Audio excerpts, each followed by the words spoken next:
한강공원에서 실종된 대학생이 안타깝게 숨진 채 발견됐습니다. 실종 지점에 CCTV가 있었다면 당시 정황을 확인할 단서 확보가 가능했을 텐데 여러 가지 아쉬움이 큰 상황이죠. 건국대 경찰학과 이웅혁 교수와 자세한 이야기 나눠보도록 하겠습니다. 교수님 안녕하세요. 예, 안녕하십니까. 네. 먼저 이 사건 교수님은 어떻게 지켜보셨습니까? 네, 상당히 안타까운 사실이 발생한 거죠. 네. 20대 청년이 이제 이런 일을 당했기 때문에 더군다나 부모님의 입장이 상당히 마음이 정말 아프신 것으로 저도 상당히 안타깝게 생각을 하게 되었고요. 네. 결국 핵심은 단순 실족사냐 아니면 혹시 범죄와 연루될 가능성은 있는 것은 아니냐. 그렇죠. 네. 그것을 어쨌든 수사기관과 또는 혹시 이 상황을 목격하셨던 분이 있으면 적극적으로 제보를 하셔서 이 사안을 명명백백하게 밝힐 필요가 있다 이런 생각을 많이 해봤습니다. 네. 교수님 보시기에 지금 수사가 진행 중이고 좀 조심스럽습니다만 말씀하신 것처럼 실족사냐 범죄인 것인가 이제 굉장히 양극단의 가능성이지 않습니까? 어느 쪽에 조금 더 전문가들은 무게를 두고 있습니까? 글쎄 그걸 지금 섣불리 얘기하기는 상당히 좀 어려운 조심스럽죠. 입장이고요. 네. 다만 이제 아버지의 입장은 네네. 이 단순 실족사보다는 무엇인가 범죄와의 연루 가능성, 네. 타살된 것이 아니냐 이런 생각을 많이 하고 계신 것 같습니다. 지금 유족들 입장에서는요. 네. 네, 아버지 입장에서는 아무래도 몇 가지 사항을 이제 근거로 두고 있는 것 같은데요. 첫째는 지금 함께 음주를 했다고 알려진 네. 친구의 이야기가 네. 상당히 석연치 않은 부분이 있다. 대표적으로 이제 아버지가 친구로부터 이런 얘기를 들었다고 합니다. 즉 새벽 시간에 예를 들면 이 손모 씨가 이게 굴러 떨어져서 신음소리도 내고 이런 것이 있었고 네. 따라서 끌어올리려고 하는 이런 일도 있었다라고 하는 것을 이 친구로부터 아버지가 들었기 때문에 네네. 이 아버지가 이 친구 측 가족들에게 네. 그 부분이 상당히 좀 석연치 않기 때문에 신발을 보여달라 이렇게 요구를 했더니 네. 이제 친구의 가족께서 그것은 흙 또는 여러 가지 더러워져서 네. 바로 버렸다 이렇게 이제 얘기를 했기 때문에 네. 혹시 이 부분이 과연 왜 이렇게 바로 버렸는 것인지 혹시 다른 사항은 관계된 것이 아닌지 이렇게 아버지가 이제 믿고 계시는 것 같고요. 네네. 그러니까 이거는 무엇인가 단순 실족하고는 다른 일이 있지 않느냐 이런 생각을 하고 계시는 것 같고 네. 또 두 번째는 휴대폰이 바뀐 사실이 네. 물론 이제 음주 상태에서 바뀔 수도 있긴 하지만 왜 이 손모 씨의 휴대폰이 친구에게 가 있고 정작 친구의 휴대폰은 현재 아직까지 발견되지 않고 있는 것이기 때문에 네.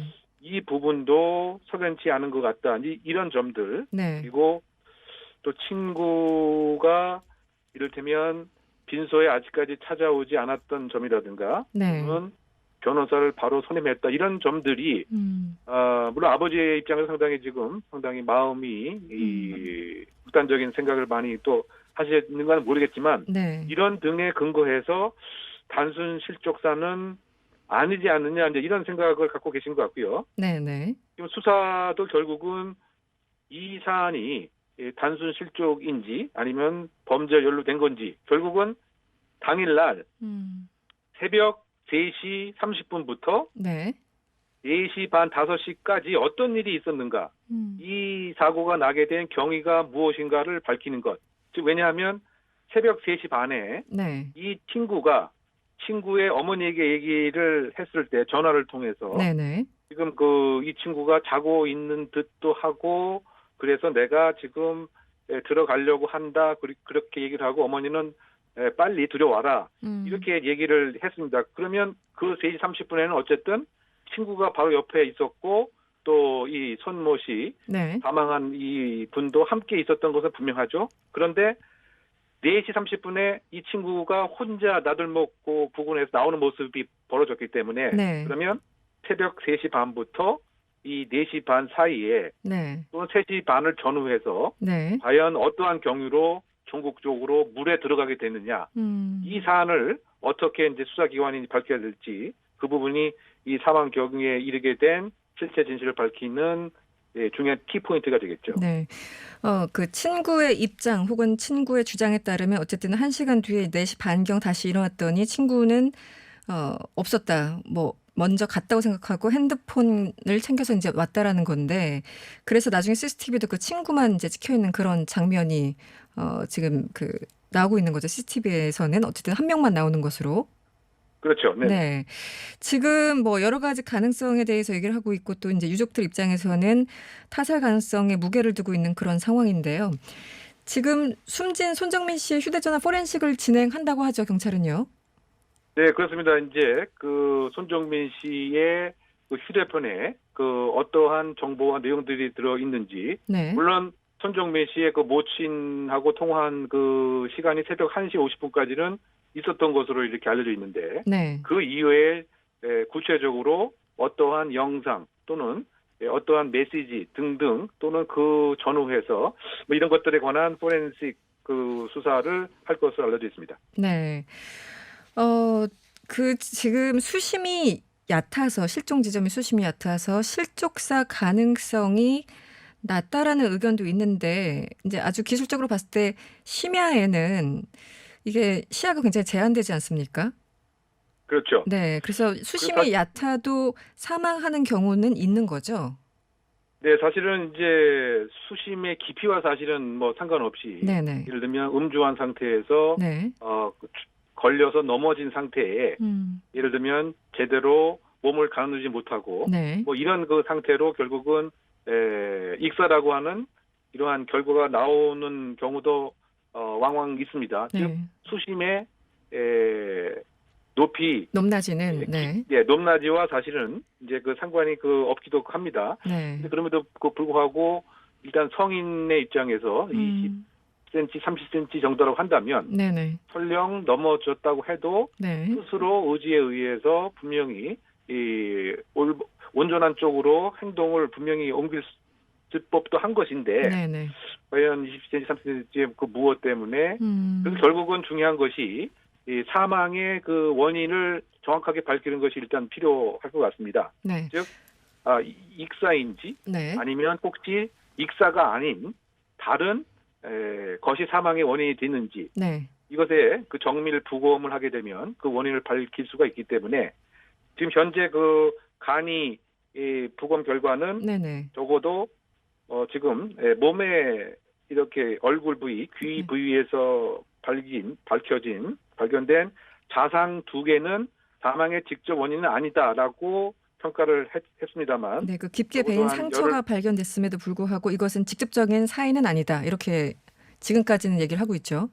네, 그렇습니다. 네. 근데 좀 더 그 열흘 정도 이후에 정밀 부검 결과가 나올 것 같습니다. 정확한 사망의 원인이 예를 들면 익사인지 아니면 혹시 다른 사망 원인이 그 게재가 된 것인지 네. 이렇게 말씀드리면 결국은 이제 온전한 즉 정신이 있는 상태에서 물에 들어간 것인지 아니면 그야말로 완전히 사망한 상태에서 물속에 들어가게 된 것인지 이런 것들을 판단할 수 있으리라고 생각됩니다.